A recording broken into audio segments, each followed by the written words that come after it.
egg fingers ngayon ang ating lulutuin, pero shoutout muna sa mga nag-comment doon sa last video at sila yung may chance manalo ng 500 pesos GCash. Kaya naman, ito ang ating mga ingredients. Syempre, itlog ang pinaka main ingredients natin dito. At ang dami ng itlog na ating kailangan ay depende sa kung gaanong karami na egg fingers ang gusto nyong lutuin. So ako gumamit ng 10 pieces na eggs at siyempre, lalagyan natin ng asin para pampalasa. Lagyan na rin natin ng konting paminta. Ang asin at paminta, depende sa inyong panlasa kung gaano ang karami ang inyong ilalagay. Kaya naman, this is Bella, ang inyong kusinera ng Udelmo's Kitchen. Kung bago ka sa channel na to, don't forget to subscribe, like and share, at pakihit mo na rin ang notification bell. Isama mo na yung all para lagi kang mabigyan ng notification sa mga bagong upload na videos. At ayan, atin ang binabati itong ating mga kaitlogan. At syempre, kailangan yung halong-halo. Halong-halo siya bago natin lutuin. Napakadali lang gawin. So, eto, ang gagawin ko dito is ipiprito lang natin. So, simpleng-simple. Kaya huwag mong basta iprito yung itlog mo. Ating gawin siyang mas masarap na pang-snacks or pwede rin nating starter, ganon. Habang nanonood ng TV, ang pamilya, pwedeng siya nating kukutin yan. Kukutin talaga. So, ayan, painitin lang natin yung kawali na may konting mantika at ilagay itong ating itlog.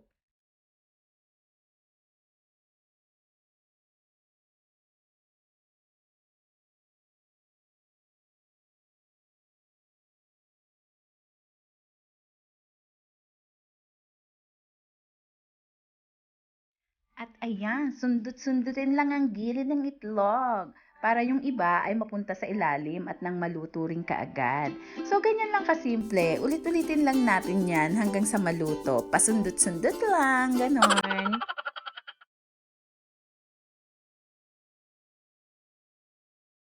Ayan, ganyan lang. Manakanakang igilid ng konti yung kawali para pumunta sa ilalim yung egg. Para lang nagluluto ng omelette. Ganon lang kasimple.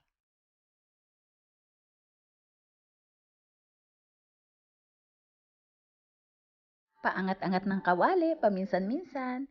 Ayan, para mapunta yung hilaw pa na egg sa ilalim. So, ito yung style na ginagawa ko or yung technique na ginagawa ko. Pero kung may sarili kayong technique, pwede niyong gamitin yun.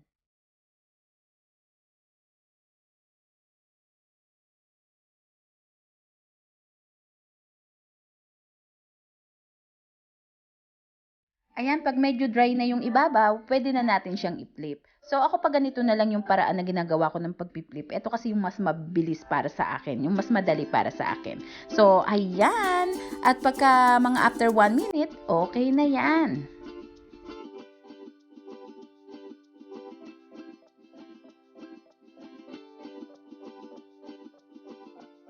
Yun naman, lagay natin sa isang pinggan. Ayan. At tapos, ang isusunod nating step ay ating hihiwain ng pahaba.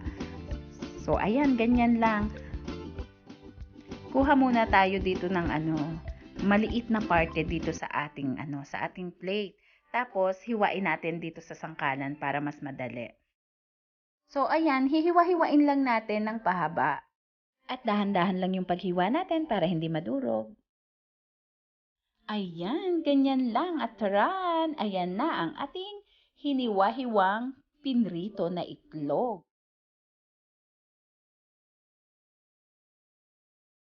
Ngayon naman ay gagamit tayo ng harina at lalagyan din natin ng baking powder.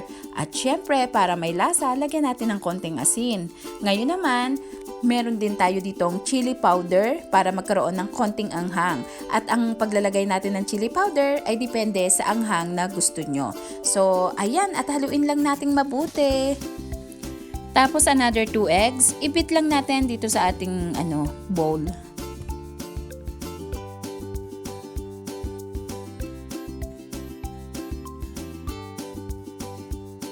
So, ayan, at kailangan din natin dito ng breadcrumbs. Ang ginamit ko yung seasoned na breadcrumbs para mas malasa. Ngayon naman, itong ating mga in-slice na egg, ilalagay natin dito sa ating harina. Tapos, ididip natin dito sa ating egg beaten. Ayan, tapos pagkalagay natin dito sa itlog, ilipat naman natin dito sa ating breadcrumbs at kailangan nating ma-coat mabuti. So una, dito sa harina mixture, and then sumunod dito sa ating itlog at ang katapusan dito sa ating breadcrumbs. So ulit-ulitin lang natin yan hanggang sa matapos.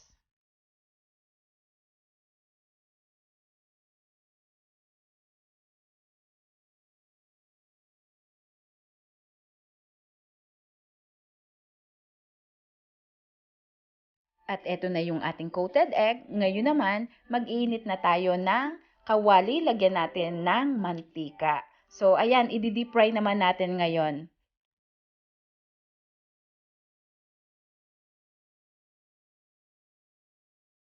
Pag mainit na yung ating mantika, syempre ilagay na natin itong ating mga coated egg. Paisa-isa lang para hindi madudurog kasi medyo malambot yung itlog.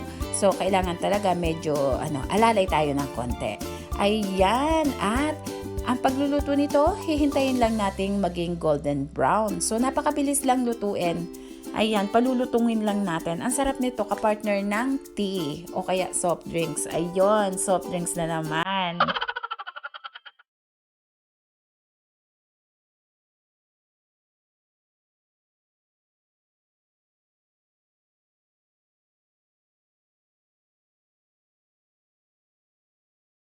So, ayan, pihit-pihitin lang natin para kabilaan siya na naluto. Kailangan kabilaan siya golden brown.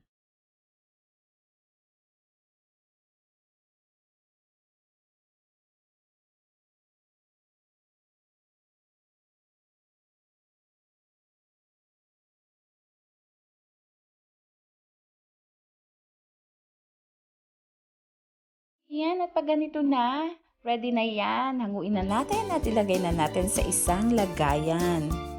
Kaya naman, atin ang tikman yan, atin ang sintensyahan. At again, this is Bella, ang inyong kusinera ng Idelmo's Kitchen. Kung nagustuhan nyo ang video na to, don't forget to subscribe, like and share. At pakihit nyo na rin ang notification bell para lagi kayong updated sa mga bagong upload. Maraming salamat po muli at mag-ingat tayong lahat. Bye-bye!